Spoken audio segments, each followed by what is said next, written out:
അടുത്ത ഏതാനും ആഴ്ചകൾക്കുള്ളിൽ ഇസ്രയേലും ഹിസ്ബുള്ളയും തമ്മിൽ വലിയ ഏറ്റുമുട്ടലുണ്ടാവാൻ സാധ്യതയുണ്ടെന്ന് US രഹസ്യാന്വേഷണ വിഭാഗം മുന്നറിയിപ്പ് പുറത്തുവിട്ടിരുന്നു. കഴിഞ്ഞ ദിവസം ഈ മുന്നറിയിപ്പിനെ ശക്തമാക്കുന്ന രീതിയിലാണ് ലബനൻ ആസ്ഥാനമാക്കിയുള്ള ഒരു പുതിയ സംഘം ഹിസ്ബുള്ളയുമായി ചേർന്ന് ഇസ്രയേൽ നേരെ റോക്കറ്റ് ആക്രമണം നടത്തിയത്. ഇപ്പോഴത്തെ ഇസ്രയേലിനെതിരെ തുടർച്ചയായ റോക്കറ്റ് ആക്രമണങ്ങളുമായി ഹിസ്ബുള്ള സജീവമായതായാണ് റിപ്പോർട്ട്. ലബനാനിൽ ഇസ്രയേൽ നേരിട്ട് യുദ്ധത്തിനടുത്തെന്നാണ് പുറത്തുവരുന്ന സൂചന.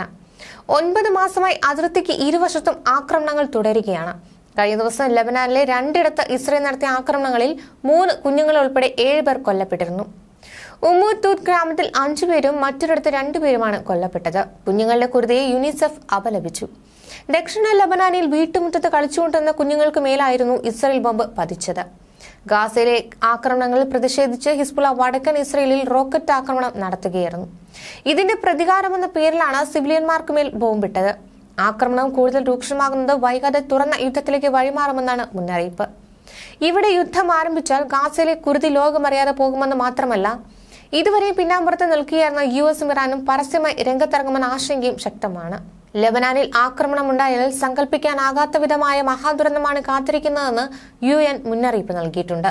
മാസങ്ങൾക്കിടെ ലബനാനിൽ ഇസ്രയേൽ നടത്തിയ ആക്രമണങ്ങളിൽ 543 പേർ കൊല്ലപ്പെട്ടിട്ടുണ്ട്. ദക്ഷിണ ലബനാനിലെ ആക്രമണത്തിന് പിന്നാലെ ഇസ്രയേൽ ആക്രമണം ശക്തമാക്കുമെന്ന് ഹിസ്ബുള്ള നേതാവ് ഹസൻ നസ്രല്ല മുന്നറിയിപ്പ് നൽകി. ചൊവ്വാഴ്ച 5 പേർക്ക് പുറമെ തൊട്ടു തലേന്ന് ഇസ്രയേൽ നടത്തിയ ബോംബാക്രമണത്തിൽ 3 സാധാരണക്കാരും കൊല്ലപ്പെട്ടിരുന്നു. ലബനാനിൽ ഹിസ്ബുള്ള കേന്ദ്രങ്ങൾക്ക് നേരെയാണ് ആക്രമണമെന്ന് ഇസ്രയേൽ വിശദീകരിക്കുന്നുവെങ്കിലും കൊല്ലപ്പെടുന്നത് സിവിലിയന്മാരാണെന്നത് രാജ്യത്ത് രോക്ഷം ശക്തമാക്കുന്നുണ്ട്. പതിറ്റാണ്ടുകൾക്കിടെ ആദ്യമായാണ് ലബനാൻ ഇത്ര രൂക്ഷമായ ആക്രമണത്തിനിരയാകുന്നത്. ലോകരാജ്യങ്ങളുടെ വിലയിരുത്തൽ പ്രകാരം ഈ യുദ്ധത്തിന്റെ വക്കിലാണ് ഹിസ്ബുള്ളയും ഇസ്രയേലും. മിഡിൽ ഈസ്റ്റിൽ ഉടനീളമുള്ള ഇറാൻ പിന്തുണയുള്ള സായുധ ഗ്രൂപ്പുകളുടെ പങ്കാളിത്തം ഈ യുദ്ധത്തിൽ ഉണ്ടാകുന്ന മുന്നറിയിപ്പ് ഉണ്ട്. ഒരു യുദ്ധമെന്നത് നിലവിൽ ഇസ്രയേലിനോ ലബനാനോ ഒട്ടും ഗുണം ചെയ്യുന്ന വിലയിരുത്തലാണ് പൊതുവെയുള്ളത്. ഇരു വിഭാഗങ്ങളും ശക്തരായതുകൊണ്ട് തന്നെ യുദ്ധമുണ്ടാക്കുന്ന പ്രത്യാഘാതങ്ങൾ വളരെ വലുതായിരിക്കും.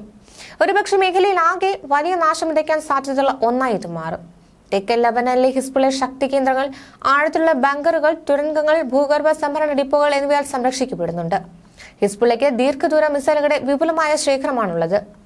അത് ഇസ്രയേൽ ഏതാണ്ട് എവിടെയും ആക്രമിക്കാനും അടിസ്ഥാന സൗകര്യങ്ങൾ നശിപ്പിക്കാനും ജനവാസ കേന്ദ്രങ്ങളെ തകർക്കാനും പ്രതിരോധ കവചങ്ങളെ മറികടക്കാനും സാധിക്കും.